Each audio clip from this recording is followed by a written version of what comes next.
अस्सलामु अलैकुम वरहमतुल्लाहि तआला वबरकातुहू। नहमदुहु व नुसल्ली अला रसूलिल करीम, अम्मा बाद, फ़बिल्लाहि मिनश शैतानिर रजीम, बिस्मिल्लाहिर रहमानिर रहीम।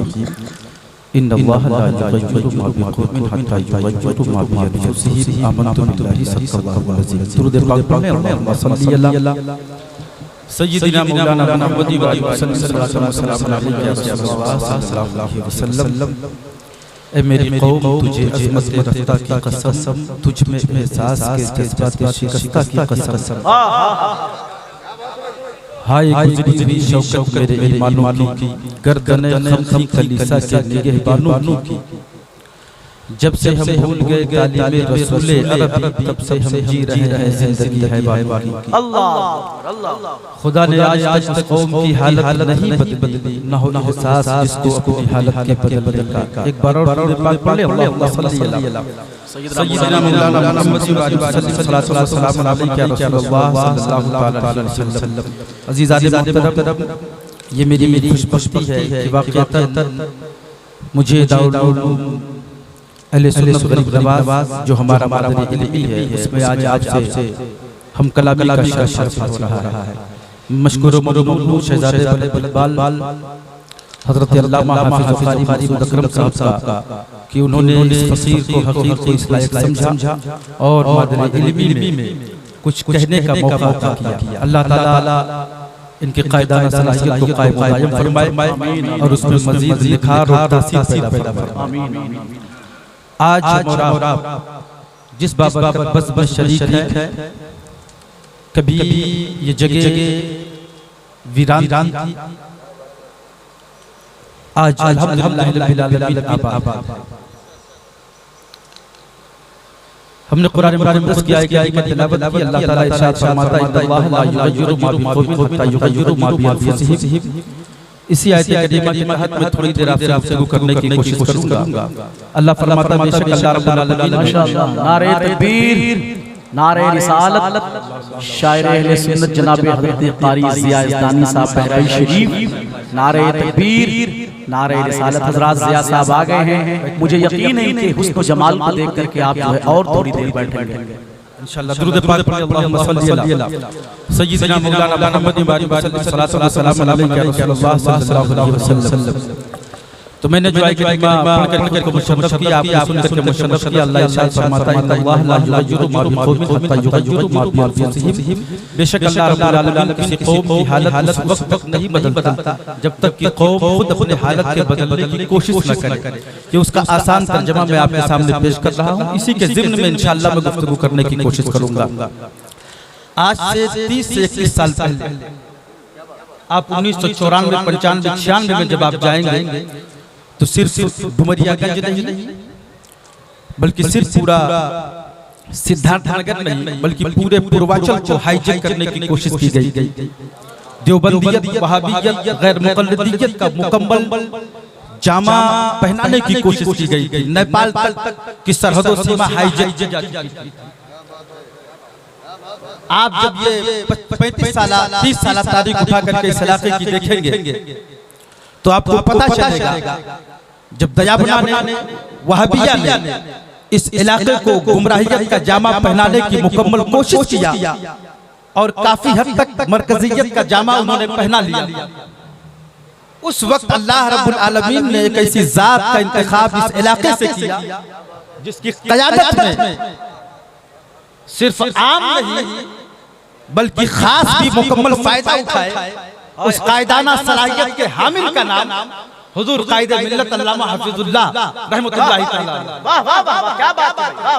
अपने चंद रफ़ा के साथ, सिपाहियों के साथ, जिसमें बिलखुसूस अलहाज भुलाया नहीं जा सकता, वो मोहसिन है, हमारे भी हैं, इन तमाम उलमा के भी हैं, आपके भी हैं, इलाके के मोहसिन हैं, अलहाज मोहम्मद नसीम साहब, अलहाज मेरे मामू बैतुल्लाह खान शमसी साहब, अली जनाब अलहाज मलिक मीर हसन साहब। ये वो देरीना अहबाब थे कायदे मिल्लत के, कि कायदे मिल्लत ने जब आवाज दिया था, मैं अकेला चल रहा हूँ, कौन है जो मेरा सिपाही बने ताकि मेरी सिपह सालारी आवाज देती हुई नजर आए।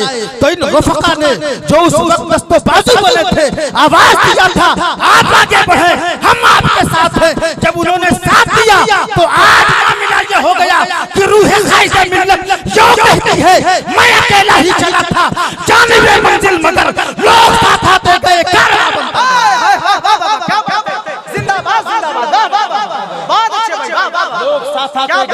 और कारवां बनता गया।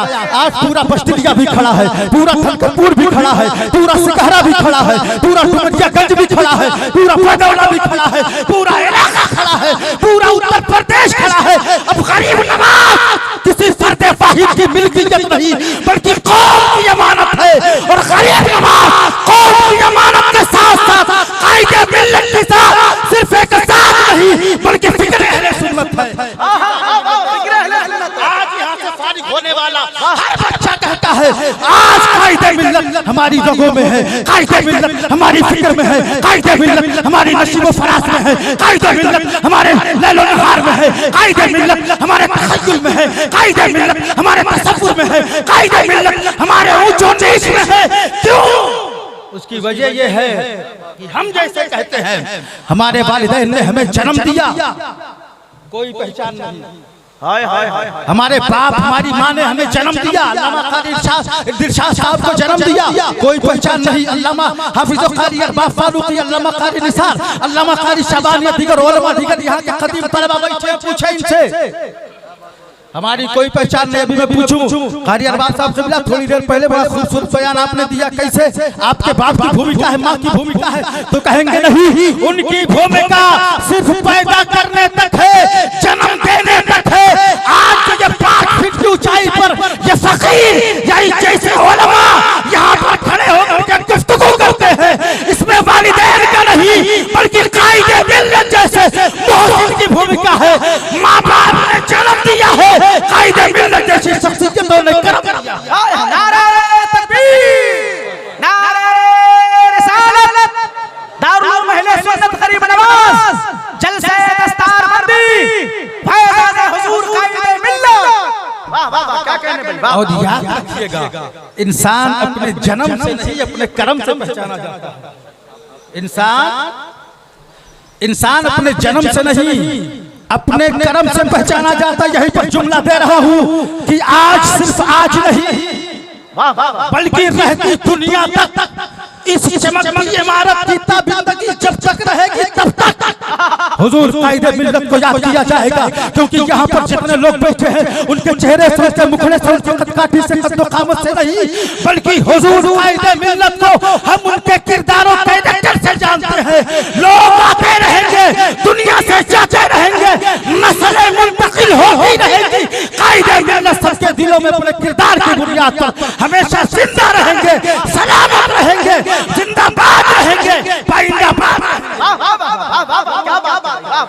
क्यों? क्योंकि इंसान अपने जन्म से कर्म से पहचाना जाता है। इंसान अपने जन्म से नहीं बल्कि अपने, थोड़ी तवज्जो इधर दे, अभी आप ज़ियारत करेंगे मुकम्मल, इधर देखो, इधर देखो भैया, इंसान अपने जन्म से नहीं बल्कि अपने कर्म से पहचाना जाता। अच्छा यहीं पर बैठे हो, इधर देखो ए भैया, हेलो, जलसे हमारे इसलिए खराब होते, इधर देखो। ये जिस दारुल उलूम में आप बैठे हैं इसकी निस्बत किस ज़ात पाक से है? सरकारी गरीब नवाज से। कितने 100 साल हो गए उनको दुनिया से गए हुए? 800 साल से ज्यादा है ना? उनकी कोई फोटो है? कोई तस्वीर है? कोई खाका है? आपने चेहरा देखा है? लंबे थे, गोरे थे, कैसे थे मालूम है? कोई आइडिया है? कोई आइडिया है? नहीं। अभी मैं अगर अपने दादा मरहूम के फातिहा के लिए चंदा मांगू तो आप 1 रुपया नहीं देंगे, ये कहते हुए निकल जाएंगे, देखो धंधा बना लिया। लेकिन इसी मिंबर पर अभी मैं सरकारे गरीब नवाज के हवाले से उनके नाम की महफिल मुनक़िद करने के लिए अगर आपसे चंदे का मुतालबा करूं तो इतना मिल जाएगा कि मेरी जेबें कम पड़ जाएंगी। मेरी जेबें कम पड़ जाएंगी। मेरा खून का रिश्ता, मेरे दादा जिनको आप में से भी लोगों ने देखा होगा, वो दुनिया से गए, आपने उनकी सुबह देखी, शाम देखी, आदत अतवार देखा, सब कुछ देखा। उनके नाम से चंदा मांगू आप नहीं देंगे, सरकार गरीब नवाज के नाम से चंदा मांगा जाए, क्यों देंगे? क्यों देंगे? हमने खुद अपने दादा को भुला दिया 25 साल में। हमने खुद अपने दादा को भुला दिया। 25 साल में शायद अब उनके बरसी वाले दिन फातिहा करके 2-4 फुकरा मसाकीन को खाना खिलाता हूँ, लेकिन जैसे छारा जब आती है, जब आती है, अगर नहीं है तो आबादियों में नई कमेटी बनाई जाती है। केजीएम छठी प्रोग्राम करे, छठी प्रोग्राम करना है। अब मैं पूछता हूँ, आखिरी बात, छठी का प्रोग्राम करना, छठी आ रही है, गरीब नवाज के नाम की महफिल मुनक्किद करनी। अच्छा, दादा चले गए, बाप चला गया, भाई चला गया, माँ चली गई, भौजाई चली गई, खूनी रिश्ते के एतबार से लोग दुनिया छोड़ करके चले गए। 1 साल 2 साल 3 साल आपने बरसी का इनेकाद किया, फातिहा दिलवाई, इसाले सवाब किया। 3रा-4था साल जैसे होता है, बाप को भूल गए, दादा को भूल गए, बड़े भाई को भूल गए। लेकिन क्या वजह है? 800 साल का वक्त गुजर गया है, आज भी 6 रजब की तारीख सुन्नी मुसलमान नहीं भूला पा रहा है। इसकी वजह क्या है? तो हमारे शरीफ भाई खड़े हो गए, कहा सुनो, बाप से, दादा से, भाई से, खूनी रिश्ते से जो हमारा ताल्लुक है, उसमें जो मोहब्बत है वो खूनी रिश्ते के बुनियाद पर है। और वो रिश्ता सिर्फ दुनिया तक काम आता है, वो रिश्ता सिर्फ दुनिया तक काम आएगा। लेकिन गरीब नवाज से जो हमारा ताल्लुक है, जो हमारा रब्त है, जो हमारा रिश्ता है, वो सिर्फ इसी दुनिया तक नहीं बल्कि आखिरत तक काम आएगा। जब नेकियां कम पड़ेगी तब वो कहेंगे ए रब काबा, ये मेरा चाहने वाला है, इसे मेरी मायत में जन्नत में भेजा जाए। अब यहीं पर मैं बताना चाहता हूँ कि ये लोगों, आज 800 साल के बाद भी हम गरीब नवाज को याद रखते हैं। उनके कर्म की बुनियाद पर कायदे मिल्लत भी हमेशा याद रखे जाएंगे, अपने कर्म की बुनियाद पर। लिहाजा मेरे प्यारे देरीना दोस्तों, मेरे भाइयों, आप सुने और गौर से सुने और आखिरी बात सुने। किसी चीज को बना लेना बड़ा आसान है, बुलंदी पर पहुंच जाना बड़ा आसान है। आप ही में इतनी तादाद में बहुत से हमारे भाई ऐसे होंगे जो बुलंदी पर पहुंचे होंगे, धड़ाम से गिर गए होंगे।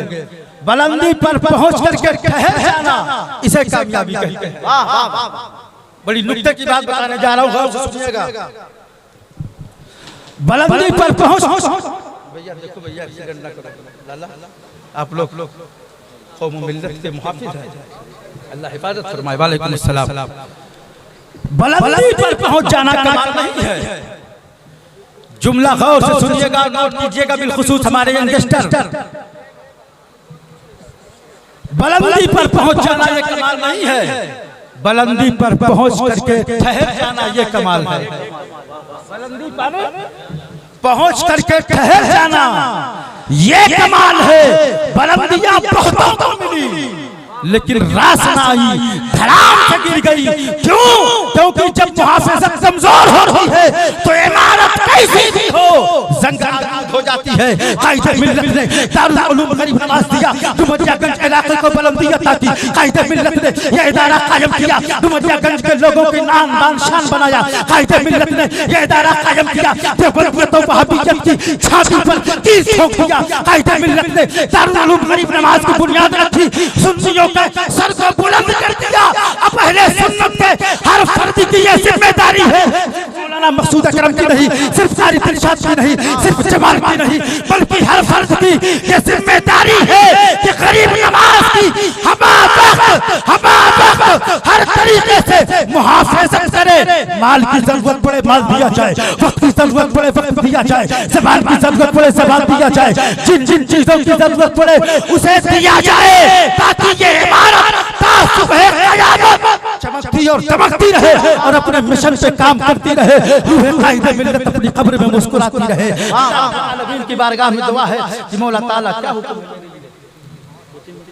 और अजीज क्योंकि वक्त बहुत फाउंडेशन में है, वक्त की किल्लत है, वरना मैं आपसे दिल खोल खोल के गुफ्तगू करता और तकरीर करता। वाक़ईतन हमारे अल्लामा क़ारी दिलशाद साहब का जो हुक्म हुआ बयां करके, उन्होंने जैसा कहा मैं उसकी मुकम्मल तामील और तकमील करने की कोशिश कर रहा हूँ, ताकि कहीं बेअदबी गुस्ताखी ना हो जाए। अगर बेअदबी गुस्ताखी हो जाएगी तो एक स्टेज की वजह से न जाने कितने स्टेज खैर है इंशाअल्लाह। ये भी मिजाज में ना रखिएगा, आप जो करेंगे वो मौलाना मकसूद अकरम को नहीं, मौलाना मकसूद अकरम का नहीं, मौलाना मकसूद अकरम की नहीं, बल्कि आप जो कुछ करेंगे वो दारुल उलूम गरीब नवाज के लिए करेंगे। आप जो कुछ करेंगे दीनी मिशन के लिए करेंगे। आप जो कुछ करेंगे अहले सुन्नत वल जमात की फलाह व बहबूद के लिए करेंगे। कुरान मुकद्दस की आयत करीमा मैंने पढ़ी, इन्नल्लाह ला युगज्जिरु मा बिकौमिन हत्ता युगज्जिरु मा बिअनफुसिहिम। बेशक अल्लाह रब्बुल आलमीन किसी भी कौम की हालत को नहीं बदलता है तब तक जब तक वो कौम खुद की हालत को बदलने की कोशिश न करे। आखिरी पैगाम है, इसे मशवरा भी समझे, सलाह भी समझे। ए मुसलमानों, पूरी जमीन पर, पूरी दुनिया के अंदर सबसे ज्यादा दान-ओ-पुण्य, सबसे ज्यादा चैरिटी का, सबसे ज्यादा अगर सदका खैरात करने का सिस्टम किसी मजहब के अंदर है तो वो इस्लाम के अंदर है। आपने मदरसे बहुत कायम किए, बहुत अच्छी बात है। आप मदरसों को जिंदगी दे रहे हैं, बहुत अच्छी बात है। लेकिन जहाँ पर आपने मदरसों को जिंदगी दिया है वहीं पर अल्लाह के वास्ते दीन के खातिर अपने बच्चे बच्चियों के ईमान और अकीदे और बच्चियों के पर्दों के तहफ्फुज़ के लिए अगर आप अपने ज़कात की रकम से दारुल उलूम गरीब नवाज जैसा दारुल उलूम मदरसा चला सकते हैं तो मुझे यकीन है आप इंग्लिश मीडियम का दारुल उलूम अकेडमी भी चला सकते हैं। आप मॉडर्न एजुकेशन का सिस्टम भी डाल सकते हैं। याद रखिएगा ए मुसलमानों, आज अख्तियार के दरवाजों पर आज कशको लेकर के खड़े हो, खैरात दे रहे हो। आप सोचते हो कि हमारा बच्चा तरक्की कर जाएगा, हमारा बच्चा बुलंदी पर पहुंच जाएगा। याद रखिएगा तुम्हारी तहजीब का, तुम्हारी सकाफत का, तुम्हारी तमद्दुन का, तुम्हारी हया का, तुम्हारे बच्चों के इस्लामी पहचान का, तुम्हारे बुजुर्गों की रिवायात का, तुम्हारे दीन की रिवायात का, इन सारी चीजों का जनाजा निकाल करके आज हमारे बच्चों का कॉन्वेंट स्कूलों के अंदर ब्रेनवाश किया जा रहा है। आज इस तरीके से ब्रेनवाश किया जा रहा है कि हमारे बच्चों के ज़हनियत को मुकम्मल साइंस का जामा पहना दिया जाता है। ये जुमला फकीर का याद रखना, रहती दुनिया तक याद रखना। और आने वाले वक्त में अगर हम खुद ना बदले, अगर हमने खुद को ना बदला, अपना एजुकेशन पैटर्न ना बदला, अपना तालीमी निजाम ना बदला तो जुमला नोट कर लो, ज्यादा नहीं 15 साल के बाद हमारा बच्चा जमाल बाप मौलाना है, इसका बेटा करामात का मोजज़े का इनकार करता फिरेगा। क्योंकि आपने अपने बच्चों को अकीदा पढ़ाना बंद कर दिया है।